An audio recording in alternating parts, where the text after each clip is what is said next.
Have you had people talking about maybe during an interview and you're asking them how come they have such a great relationship, a great marriage, how come they have such an amazing family, and they just tell you it is God, or you have to put God first, you have to do this, you have to do all of that, right? Now, what usually happens is that the moment they just put not God, they tend to mystify the whole process. They try to make it look as if the great relationship or the great marriage they had was based on miracle. And we both realize and understand that it's not based on miracle, right? It's based on the things they did. So if you want to say nah God or put God first, you should explain what does it mean to put God first? How did you put God first? What was the implication of that, right? And that's why sometimes the 1 minute videos, the 3 minute videos may not be so beneficial when you want to know and learn from people's processes, from how they created that particular beautiful relationship, beautiful marriage that they have. There's a process. Like there was something they took into consideration when it came to communication. Yes, they would have applied scriptural principles when it comes to communication. Do not talk harshly to people. Do not talk rudely to people. Do not be concerned only about your own interests, right? Always ensure that your words are seasoned with salt. There are many scriptural provisions that has to do with communication, for example. So yes, they may have applied that in their marriage. They may have applied that in their relationship. However, it is also good to know how did they apply it. Like there were times I wanted to say so and so. How did you say it? How did you suggest a particular change, a particular move in the relationship, in the marriage? If you are any person who is ever in a situation where you are asked, how did you do it? Right? How come people have such a great relationship and such a great marriage? It is not fair if you just say, nah, God, right? Yes, it is God, but then still go further to explain the work that you did. Faith without works is dead. So it means that you definitely did some works that made your faith come alive, that made your faith to become productive, right? It is God, not God. It's just by God, you trusting God, praying to God, this and that. What it does is that it removes responsibility from people and places it on God.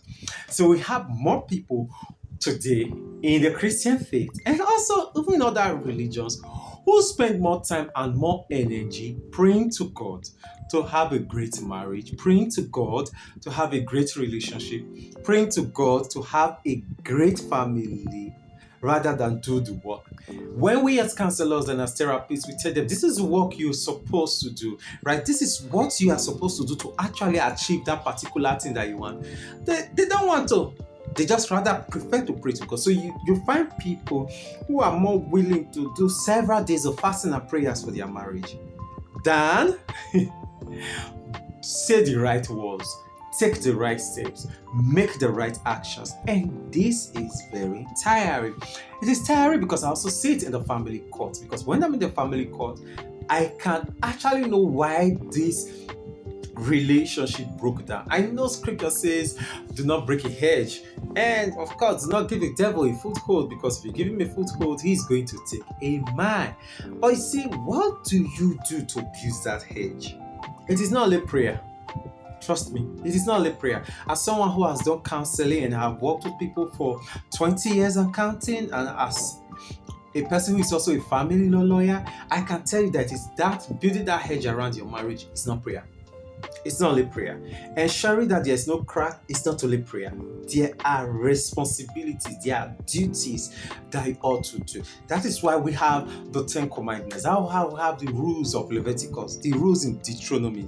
That's why we have all the principles and the policies and the guidelines and the admonitions in the New Testament.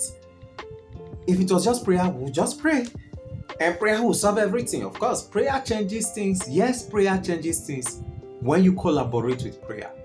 So there's a part of God, and the part of God is grace. And that grace is already given to everyone. Interestingly, that grace is given to all humans, not necessarily Christians. It's given to all humans.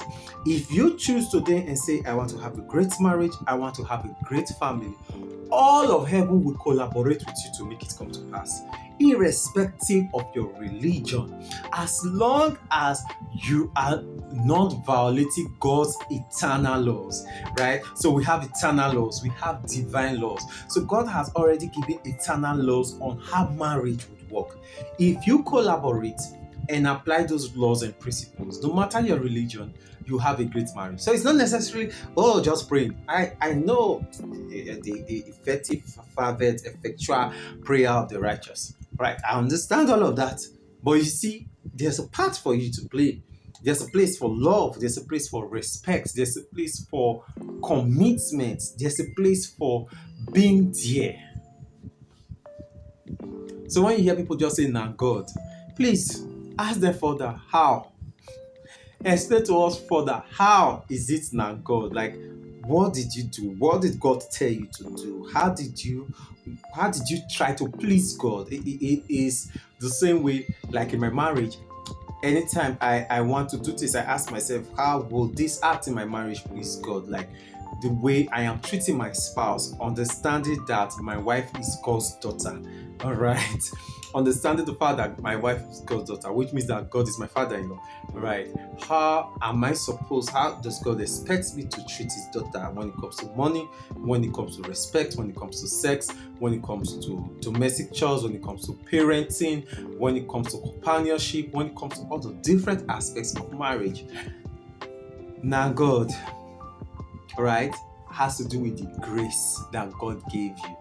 But you see, like Apostle Paul said, that the grace of God did not find him idle, right? When he was boasting about the fact that he's doing more works than the other apostles, it was the fact that the grace of God did not find him idle. Actually, the grace of God found him working. And that guy could boast to the Corinthians and say, I pray in tongues more than all of you. I do this more than all of you. I do that. So don't just think that, oh, these things that God is doing through me, these things God happens to be doing through me is just because, oh, I pray, and oh, because grace is, or rather, because grace is multiplied unto me. Grace is multiplied unto me because I am working. Grace is multiplied unto me because I am doing things. It is the things that I am doing, the work that I'm putting in, the efforts that I'm putting in, that is making this grace to be multiplied. Thank you so much for following this episode till now. I want to believe that you have subscribed, you press the follow button, and I want you to share this with your friends so that they get to learn the same things that you are learning. My name is Earl, and I'm alright. You rock.